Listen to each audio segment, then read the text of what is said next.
Fa ny tanora mamadika ny talenta ny ho asa sy fandrarana maharitra moa zany dia ampifandraisina ilay talenta sy ny filan'ny vahoaka aloha voalohany indrindra.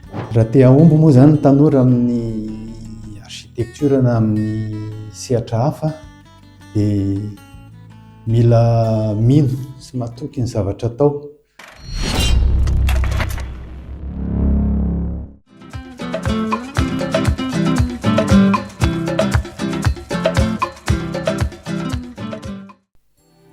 Andriambolotserovana Janirina no anarako, architecte malagasy aho ary misoratra amin'ny ordre des architectes malagasy.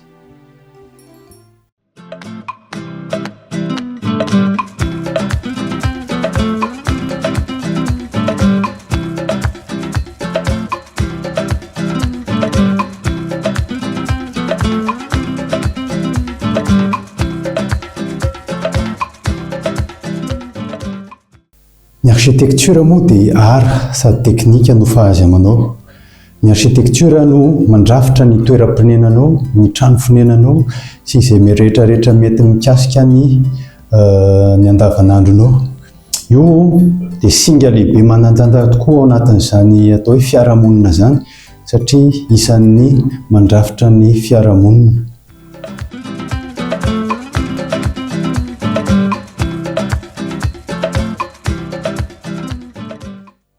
Mitovy ihany io satria ny architecte zany natao hoe maître d'œuvre na projet anankiray. Rehefa manao an'ilay projet hitsangana zany dia maître d'œuvre natao hoe ny architecte ary maître d'ouvrage no client tompon'ilay projet zany.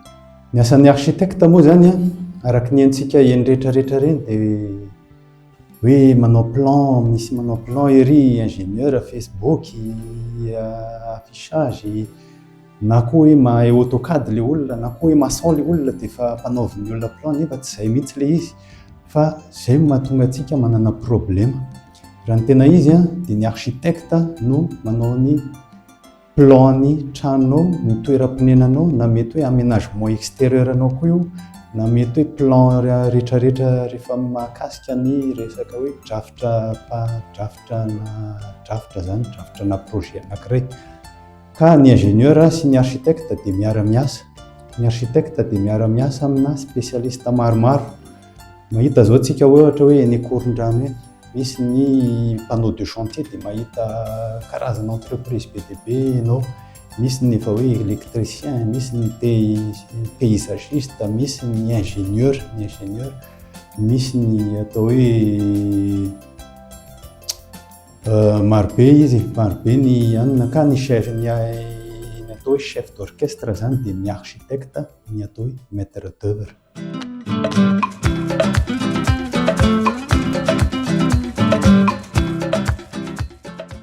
Za raha te hiteny mihitsy hoe mila mandeha lavitra, mijery lavitra mihitsy vao mieritreritra ny anangana mihitsy ianao na hoe hividy tany dia efa mila miantso architecte satria ny tany io mety hoe tsy ho azo hanorenana io, mety hoe ratsy fitodika io, na ratsy fitodika aza moa ny taninao eo izay architecte amaly ny olanao mba tsara ny toeram-ponenanao.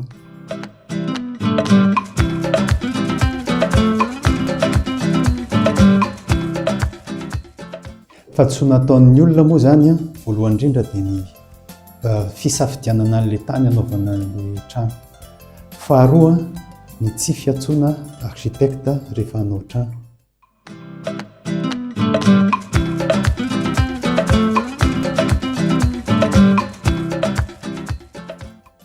Izy ity moa sady fitiavana koa ny architecture, moa ny tena koa efa tia manao sary hatramin'ny voakely. Dia izay no nahatonga nanao le asa hoe ho architecte. Tsy kivy, marina fa hoe be dia be ny olona tsy miantso architecte fa manao azo atao hoe raccourci zany amin'ny zavatra ataony. Fa tsy kivy satria te hitondra ny anjara biriky hananganana hanatsarana ny toeram-ponenan'ny olona sy ny trano fonenany. Ny architecture aloha dia efa fianarana akademika mihitsy izy ary tsy formation Eto Madagasikara moa mbola tsy misy ny atao hoe école d'architecture amin'izao.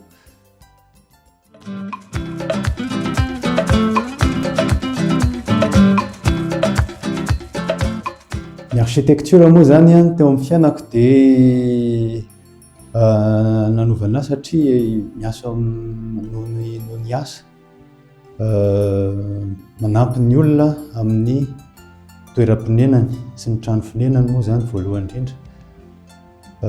Dia ny faharoa ny fitondrako an'izay anjara biriky tamin'ny firenena izay satria izaho koa sady miasa amin'ny fanjakana. Be dia be ny azo atao hoe bureau na logement nataoko eraky Madagasikara.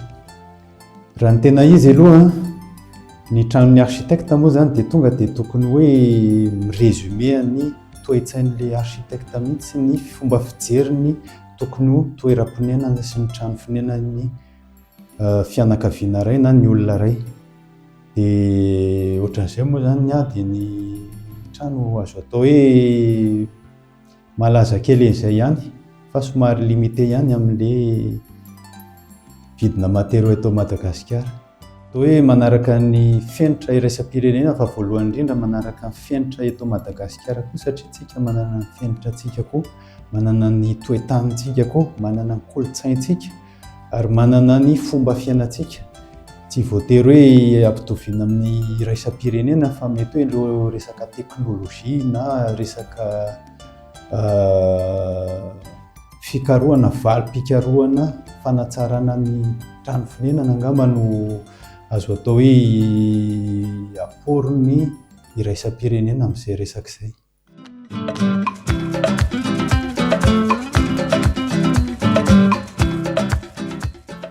Fanamby lehibe sedrain'ny architecte amin'izao fotoana izao moa eto Madagasikara dia ny mba hiantsoana antsika mianakavy, tsika olom-pirenena, olon-tsotra.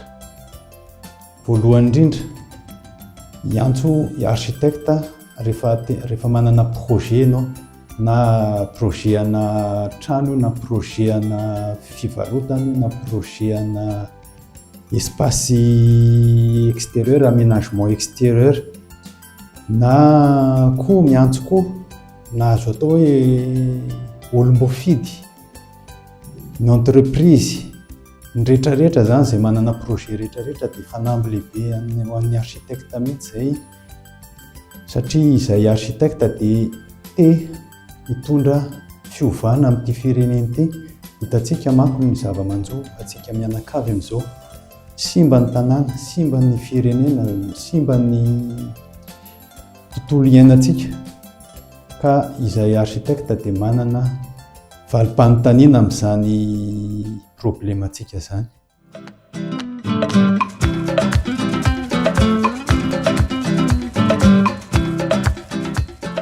Ahafahan'ny tanora mamadika ny talentany ho asa sy fandrarana maharitra moa zany dia ampifandraisina ilay talenta sy ny filan'ny vahoaka aloha voalohany indrindra.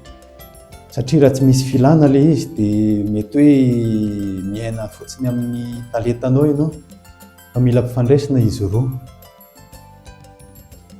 Dia avadika ho asa izy dia ho fandrarana maharitra moa zany dia eto manao antso avo mihitsy mila banky malagasy hanampy ny tanora manan-kevitra, satria mino fa ny olona tsirairay dia manana zavatra anjara biriky ahafahany manatsara an'ity firenentsika ity sy ny tontolo iainantsika.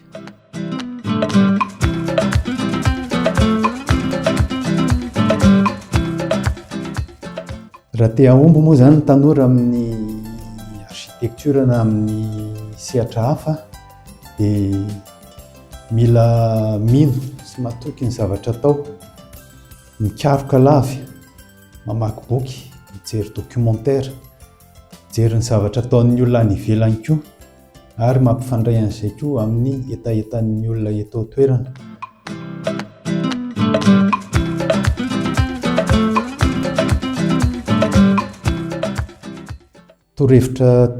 Torohevitranay architecte moa zany raha te hanorina trano ianao, voalohany indrindra aloha ny fisafidianana tany.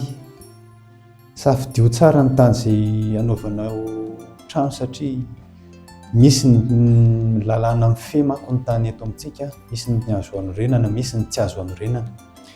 Torohevitra faharoa miantsoa anay architecte rehefa hanao ny projet ianao.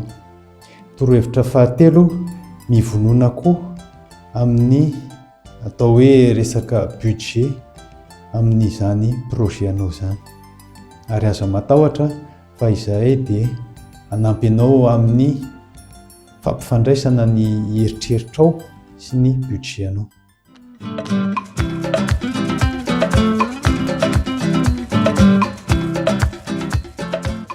Raha rehefa te hiasa amin'ny architecte moa zany ny olon-tsotra na orinasa na izay rehetra te hiara-hiasa amin'ny architecte dia azo tenenina hoe tsisy tolotra akapobeany, fa ny toerana tsirairay avy dia samy manana ny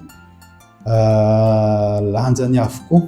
Ka ny projet anao manokana zany dia projet anao io tsy manam-paharoa io, tsy copie-coller io akory. Ka manatona ny architecte dia ianao sy ny architecte no afaka mifandraraha amin'izay, fa ny architecte dia azo resahana tsara. Ka misy ny tranonkalany ordre des architectes malagasy .mg, ao anatin'izay no ahitanao momba ny architecture eto Madagasikara sy ny lisitry ny architecte izay misy eto Madagasikara, ary koa eny amin'ny peta-drindrina eny amin'ny commune rehetrarehetra eny.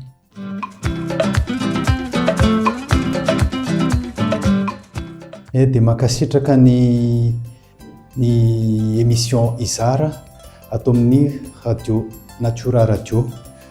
Dia misaotra antsika rehetrarehetra naharitra ny eno sy ny mijery, ka mbola mamerina aho ny antsoavo na olon-tsotra na olom-boafidy na fanjakana na mpandraraha, atsoy ny architecte rehefa manana projet nareo, satria izahay dia hanatsara ny toeram-ponenana rehetrarehetra, na rénovation io, na trano vaovao io, na aménagement extérieur io, na protection na patrimoine io. Be dia be ny patrimoine eto amintsika, be dia be ny kolontsaina araka tao-trano eto Madagasikara, maneran'i Madagasikara, ka aza misalasala miantso anay. Hello madaholo.